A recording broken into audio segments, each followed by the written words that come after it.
Eliane, boa noite, Thiago. Boa noite a todos. Lili, começamos com você. Aparentemente, o auxiliar vai falar.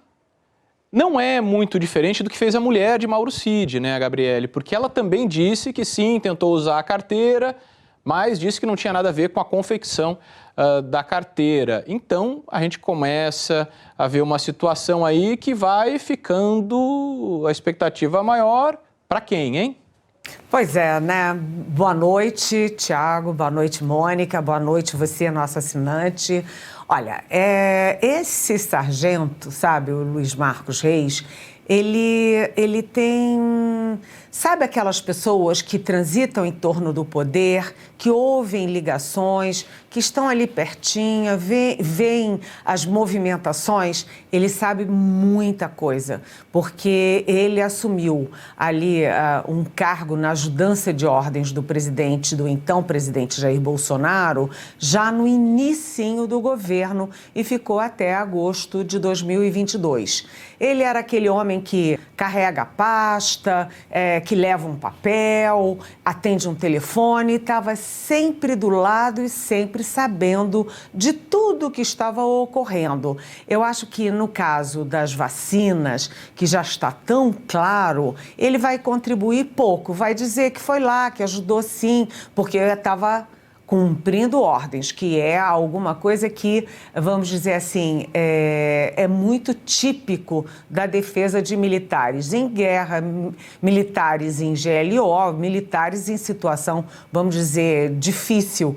Eu estava cumprindo ordens, né? Então, isso é muito possível. Mas eu acho que o mais importante no caso desse sargento nem é se ele estava ou não estava no quebra-quebra no dia 8 de janeiro, mas sim o que ele ouvia sobre o golpe no gabinete presidencial, no Palácio do Planalto. Porque, sabe, é um novelo e esse novelo está ficando tão, sabe, assim, robusto, né? Porque você vê, né, Thiago, você vê que tinha a minuta de golpe para fechar o TSE lá na casa do então ministro, ex-ministro da Justiça.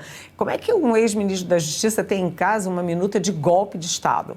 Depois, agora, fica claro que o próprio ajudante de ordens, que é um tenente-coronel da Ativa, o Mauro Cid, tinha no celular uma minuta de golpe. Também nesse mesmo celular há conversas, a troca de mensagens do Mauro Cid com um outro personagem muito, vamos dizer, complexo, que é o capitão do Exército, que foi expulso do Exército, Ailton Barros. O Ailton Barros dizendo como seria o golpe, que tinha que convencer o comando do Exército de como fazer o golpe. Como aquela gente toda envolvida no atestado falso de vacina é também aquela gente toda que estava discutindo o golpe.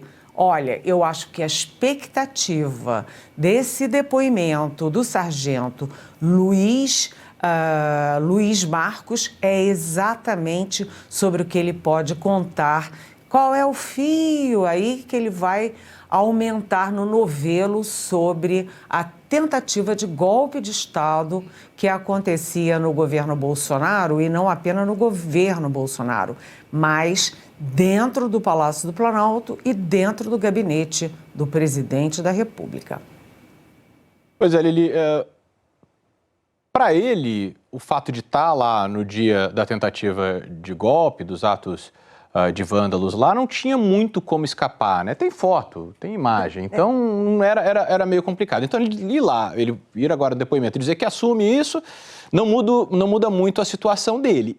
O detalhe é se vem mais alguma coisinha aí sobre os dias anteriores ou sobre essas conversas, lembrando do que você já disse que tinha no celular do Mauro Cid, e era exatamente sobre o Mauro Cid que eu queria deixar para você, Mônica, porque ele, ao dizer agora, tem que esperar o que ele vai dizer, mas ele possivelmente vai dizer que fez a carteira seguindo ordens. Ele era o ajudante de ordens do ajudante de ordens, era o auxiliar do Mauro Cid. A mulher do Mauro Cid disse que foi o Mauro Cid. Se o sargento disser agora também que era uma ordem do Mauro Cid, tá com o CID, né? Todo mundo levanta a mão e fala, não tá comigo, é isso?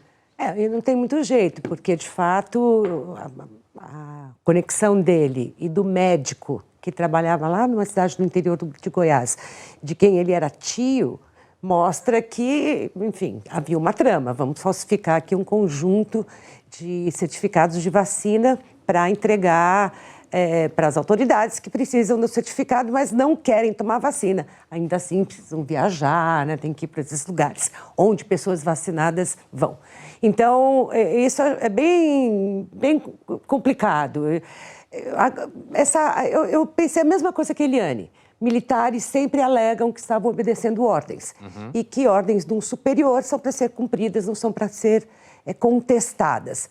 Mas a falsificação de um certificado de vacina durante uma pandemia, isso é obedecer ordens? Alguém é obrigado a obedecer esse tipo de ordem? Será que o comandante acima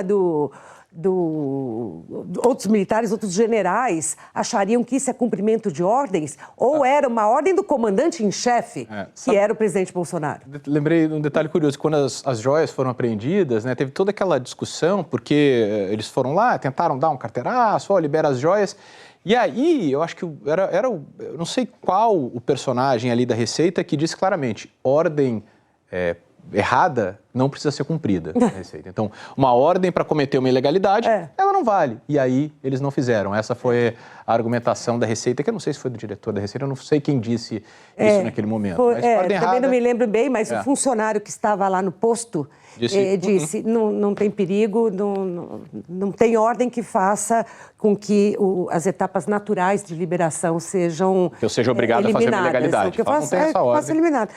No estamento militar, isso é um pouquinho diferente, né? Porque disciplina, hierarquia, disciplina é algo que eles falam muito.